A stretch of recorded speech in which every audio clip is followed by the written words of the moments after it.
Donald Trump is not popular at the moment, and not popular on a whole range of subjects, and a worrying range of subjects if you are, for instance, a Republican congressman or congresswoman running in the midterms in November. In spite of that, the nation, it seems, is not turning to the Democrats with anything like the kind of enthusiasm that the Democrats might hope they would. So here's the question. Could the Democrats do perfectly well in November but still mess up the next presidential election? That is the fundamental question underlying what we're going to talk about now. So, welcome to Americast. Americast from BBC News. Hello, it's Sarah here, and I'm in the BBC's Maida Vale studios in London, England. And it's Anthony across from Sarah here. The Fabulous Four have united, a rare time when we're all in the same room together. It's great to see you all. And I'm sitting opposite Anthony, it's Marianna. Let's get on to the popularity of Donald Trump, or indeed, Anthony, at the moment, the lack of it.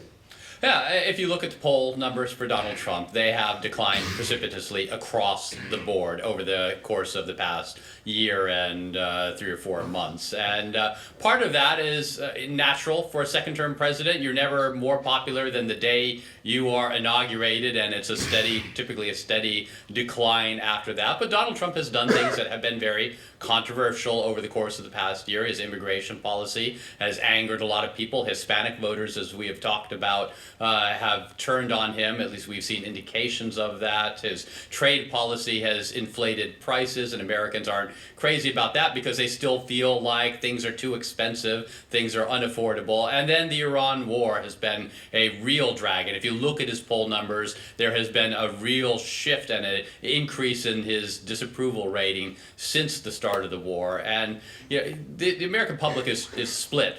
Mostly 50-50 between Democrats and Republicans, conservatives and liberals. So to get down to where Donald Trump is now, in the 30% according to the recent polls, or even 20% for his handling of the economy, you have to not just have the people who always hate you. You don't have to just have the people who are independents not like you. There have to be people in your own party who are fed up or frustrated and willing to tell pollsters that they don't support him for that to be the case. And they are. A lot of them are influencers or former influencers within that broad kind of category of people. Yeah, exactly. Particularly when it comes to MAGA and the movement on social media. But I think particularly for everything around the Epstein files, when those were released, obviously Donald Trump has many times denied sort of any wrongdoing or even being linked to Jeffrey Epstein in any way that could be construed as bad, essentially. But that has not stopped a lot of people on social media connecting him with Jeffrey Epstein, suggesting he was involved in wrongdoing, everything else. And in some ways, perhaps it's not very surprising because Donald Trump kind of built, certainly this presidential campaign, on the whole, I'm going to try and disrupt the traditional world of politics in the US. I'm going to make it different. Once you are then the president, you are ultimately the establishment. And a lot of these MAGA influencers are very anti-establishment and so very against what he's doing. I mean, maybe this was always sort of inevitable in terms of how that was going to go. It's such an interesting point, that, isn't it? Because actually so much of American politics is about manning the barricades, isn't it? Which side of the barricade you're then on. And what he's discovering is exactly as Marianna said, he's on that side of the barricade that's in charge, and there's nothing you can do about that. Well, and even among, I guess you could call them MAGA influencers, but people on television like Megyn Kelly, Tucker Carlson, these people are pretty establishment in the commentariat. It's the Iran war that's caused them to break with him. And I guess I'm slightly surprised. I'm not surprised that they're against that and that they're very critical. But they have just gone wholesale, everything about Donald Trump is bad, from everything about Donald Trump being good. So all of a sudden, he does one thing that you don't like, and then they've just leapt over the fence, and they're barricading the other side now, saying that he's messed up on the economy, on the war, that he's not going to be able to win the midterms, that his polling's awful. It's as though they've done this complete U-turn. Yeah, Megyn Kelly notes Trump's approval rating, has said it's cratered, said essentially, literally, he's effed, and has gotten pushback from Donald Trump on that. But Tucker Carlson is an interesting case. Yeah. He has supported Trump in the past, while there were some times when he was critical behind the scenes during the 2020 election dispute, and that kind of came out in leaked comments in the Fox News lawsuits after the fact. Publicly and in his comments on his show, he has wholeheartedly endorsed the president up until until now. And that's why this clip we're going to play of him apologizing for that support is so remarkable. Yeah, so he's talking to his brother, isn't he? He's on his own podcast. He's talking to his brother, who's also a Trump supporter, and indeed a former speechwriter for him. Let's listen to the Tucker Carlson apology. I mean, you and I and everyone else who supported him, you wrote speeches for him, I campaigned for him. I mean, we're implicated in this for sure. Yes. It's not enough to say, well, I changed my mind, or like, oh, this is bad, I'm out. It's like, in very small ways, but in real ways, you and me and millions of people like us are the reason this is happening right now. Yes. So I do think it's like a moment to wrestle with our own consciences. We'll be tormented by it for a long time. I will be. And I want to say I'm sorry for misleading people, and it was not intentional. That's all I'll say. Sarah? Well, I really am confused by this. I mean, as I said before, I understand where they are on the war. Donald Trump said that he wouldn't start any new foreign wars. These people have been against the neoconservative bit of the Republican Party for a long, long time. They didn't like George W. Bush, the people around him, and their foreign policy.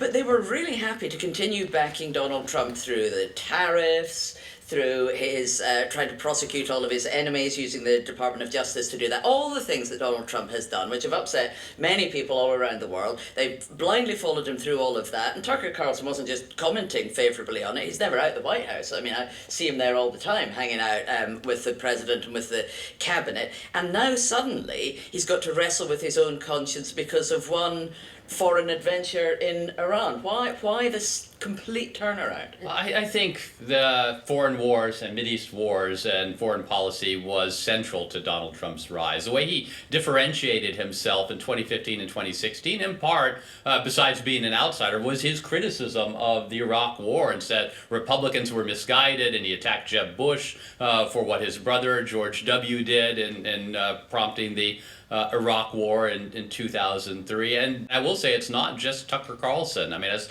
I think most of the audience knows, I'm from Texas because I talk about it regularly. And I went back to Texas a couple times since the start of the war. And the first time I was back there was just a couple days after the war started. And the Republicans I spoke with there were willing to give Trump the benefit of the doubt. They said, well, he said he wasn't going to get us involved in forever wars. He said he wasn't going to bog us down in the Middle East. They were, I think, hoping it was going to be like Venezuela, would be over in a day or two, would go in there, would do it, would get out.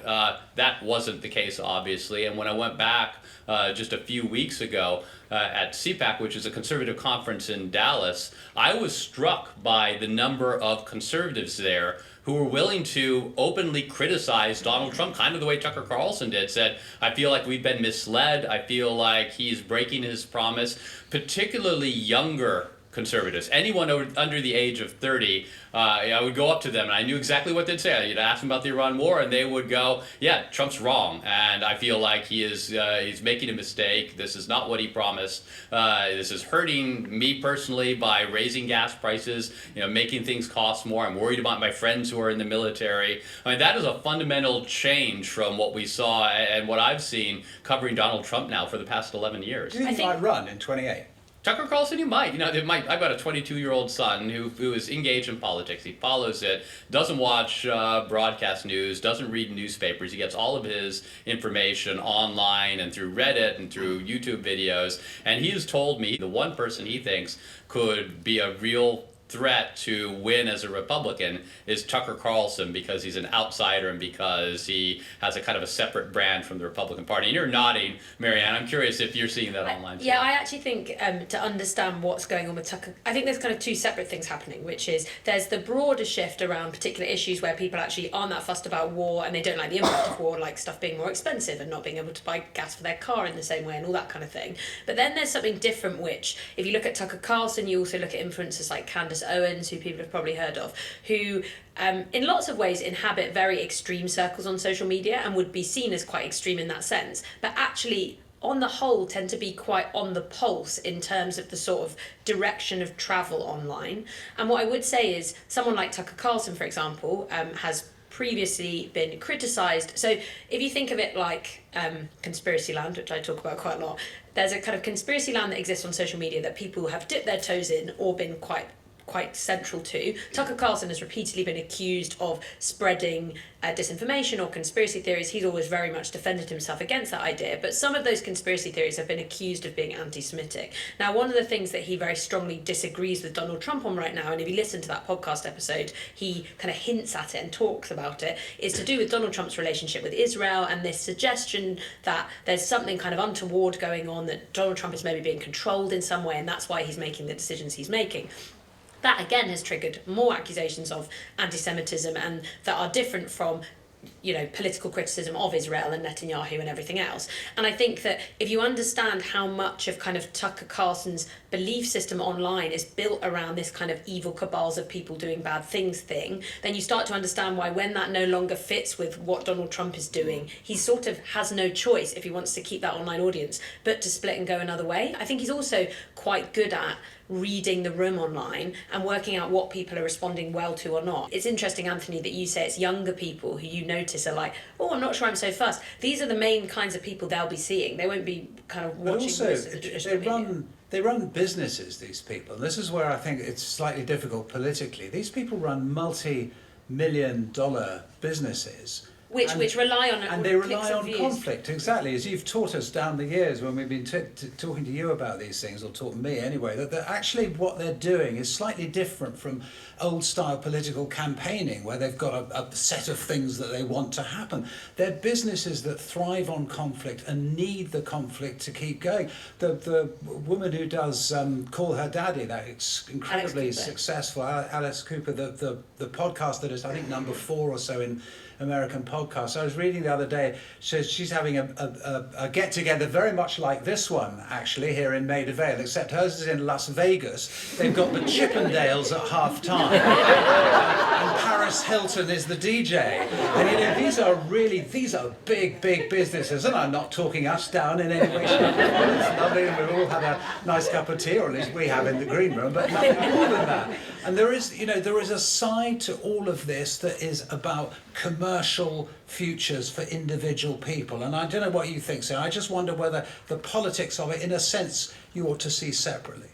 Yes, because they'll go in the direction of clicks, as you say, and it's interesting though, isn't it, as you're saying, Marianna, that they're good at reading the room online. I mean, if you're doing this because you have to, for financial reasons, appeal to the maximum number of people, then that's a fairly good indication for us to follow of where voters are thinking, the kind of people that they want. If these people really do, very, very good at sniffing what's in the wind. But of course, there's different people on there. You've got a kind of diehard base of Donald Trump fans, which people reckon is just about under a third of the electorate will stick with Donald Trump, did through 2020, all of that kind of thing. He's got quite a high floor. He can only fall so far with support. But the people who put him in the White House are people who are anything but diehard fans. Some of them are swing voters, some of them moderate Republicans who voted with their wallets largely and thought that he would run the economy better than the Democrats would, and they remembered feeling better off during his first term. It's where they're going to go with all of this. It's absolutely crucial, not how many people in the base are turned off. And actually, we've had an email about that from Sarah, who says, and she must be in the States, because she says, it's a common misjudgment to think that anyone who voted for Trump is a MAGA diehard who will believe anything he says. That's definitely not the case. I'm surrounded by Trump voters, and most of them do not actually like Trump. They tolerate him because they're either pro-life or anti-woke or both. And I think that's a very interesting point. You've got the people Anthony's talking to at, say, for instance, CPAC, who are MAGA diehards, and they've got their own views about it. But you've got ordinary folk who, I spoke to them all the time, you must have done as well, through the 2020 election. They say, look, he's pretty awful. I wish he'd shut his mouth. Someone should deny him access to social media. If he could just get on with running the economy, basically, and making me feel better off. It's where they go that's important. Yeah, I think so. I think that, especially evangelicals, they feel like the Lord works in mysterious ways. I've asked them that. Who knows? Maybe they're right. They'll say, but you can't argue with the fact that Roe v. Wade was overturned, that he has put forward, right to life sorts of issues, and that he has taken on their cultural conservative issues, and they're willing to kind of grin and bear it. Although it is also interesting to say that a lot of them pushed back with the Trump as Jesus meme that he shared and his criticism of the Pope. The people who were tolerating him because the ends justify the means, or however you want to call it, they may want to start distancing more. And I think you'll see that first in Republican politicians in Congress, ones who are running for office in the midterm elections in November, if they start to distance themselves from Trump, because Trump's done. He's not running for president again. His name's not going to be on the ballot again, despite some of those rumors. But there are other Republicans whose names will be on there in November. And if Trump goes down and keeps dragging them down, they are going to have to find ways of distancing themselves, kind of the way Tucker Carlson has. What then are the Democrats? Anthony, how popular / unpopular are they generically at the moment? Yeah, there are a couple of ways to look at that. The first way is if you look at it, the approval rating for Democrats kind of writ large, the same way that we've been looking at approval rating of Trump. And if you do look at it that way, Democrats honestly aren't much better off than Donald Trump. The latest poll numbers have them languishing in the low to mid 30% as well, 60-something% disapproving of them. And what I said about Donald Trump and the Republicans is true of the Democrats as well. You don't get to that kind of disapproval rating unless there are people in your own party who don't like what your party is doing. They don't approve of what the Democrats is doing. And if you look at the one poll I was looking at, it started around October of 2024, right before the presidential election. Democrats had 47% approval, 51% disapproval. And since Donald Trump took office, that has grown into a chasm. And I think it's because there are people on the left who would normally approve of what the Democrats are doing, who are upset that the Democrats aren't doing enough. They see things that Trump is doing that they definitely don't like, and they feel like Democrats have not done anything to stop him or not used all the tools at their disposal to stop him. They say Trump breaking rules and pushing boundaries, and they think, why can't Democrats break rules and push boundaries back too? That's one way to look at it. Another way to look at it, however, is head-to-head, generic ballot for the midterms. And that is, you're not just thinking generally do I like the Democrats or not, but if I were going to cast a ballot for a member of Congress in November, who would I pick? And in those, Democrats are up by anywhere from 4 to 8%. And so what we've seen in these special elections and the off-year elections last year, where when voters show up to the polls, they are pulling the poll ballot handle for Democrats, by and large. And that is much better news. I mean, there's a saying that Joe Biden would always have, don't compare me to the almighty, compare me to the alternative. And I think that's the Democrats' big hope, that when it comes down to it, pick Democrats over Republicans, even if you're not crazy about the Democrats. And they're not just winning in narrow elections. I mean, they've been winning small state legislatures and things in really surprising districts in places that Trump carried by double figures, didn't they? I mean, there's like 12% Trump districts that Democrats are winning in. It's quite remarkable when you see that. Yeah, Mar-a-Lago in Florida, that district is now run in the state legislature by a Democrat. There have been these big swings. Is it that they've got to find someone, though, Marianna, who's able to do what Trump has done? Or is it that they've got to say, that's the end of that and we're going to be completely different and maybe more conventional and go back to because that seems to me among the many decisions the Democrats have to make. One of them is how Trump-like do we want to be? How online and in your face and not necessarily always saying things that are necessarily true do we need to be in order to exist in this new political world? I think if we're honest, as we know, social media is the world. Everything is on social media and everything that happens in the real world plays out online. And what Donald Trump did so effectively was reaching, and actually we have these people who are called the double haters. So the idea that they don't really like any political party, or at least the two ones that they have the options between in the US. And so they require that they kind of need to like the person, right? They need the person to be popping up on the podcast or on the streams that they listen to and watch and say, oh great, okay, I kind of like this person. And all the social media strategy in the world can't make up for a kind of lack of personality or ability to connect with the audience. And if you're gonna, I've spoken about it on Top Comment, the other podcast I do, that if you're cringe posting as a politician, it's never gonna work. You need someone who seems authentic and genuine, kind of gets this world. They don't have to be young, they can be older. Bernie Sanders is. It's a microaggression. I was behind you. Call it out. Sarah, what do you reckon? Well, so I'm really interested in Marianna talking about having to have the right personality. Well, we need to have a personality and a person. And this is, of course, why the American system is so different, because there isn't a leader of the opposition. There isn't a Democrat presidential candidate in waiting. We hear most often on the American news that Anthony and I consume all day from the people in the Senate and the House of Representatives. And they're not necessarily the people who are going to be the flag bearers for the next presidential campaign. So we're asked all the time, where are the Democrats? Why aren't they doing more, saying more? Without someone for them to coalesce behind who speaks for the Democratic Party, it's very difficult for them to have any kind of unified message or people to know even where to look for what Democrats are saying. And that will change as soon as the primaries begin and we start to have people campaigning to be the next candidate. But there's always this vacuum in opposition, isn't there? Because you don't have somebody who plays the role of the leader of the opposition here. Yeah, there's no shadow cabinet, there's no shadow prime minister. Yeah, all of that doesn't happen. And the good news for Democrats is they don't need it to happen to win in the midterms. They can have everyone from Zohran Mamdani to some sort of a centrist, and they can run different candidates based in different districts that appeal. This is such an important point. Yeah. There you go. So Abigail Spanberger, who's the governor of Virginia, a centrist, what we call a blue dog Democrat, someone who is definitely very moderate. She won the governorship in Virginia last year, and at the same time that Zohran Mamdani won mayor of New York, running very different campaigns. And so you're going to see a bunch of different Democrats kind of appealing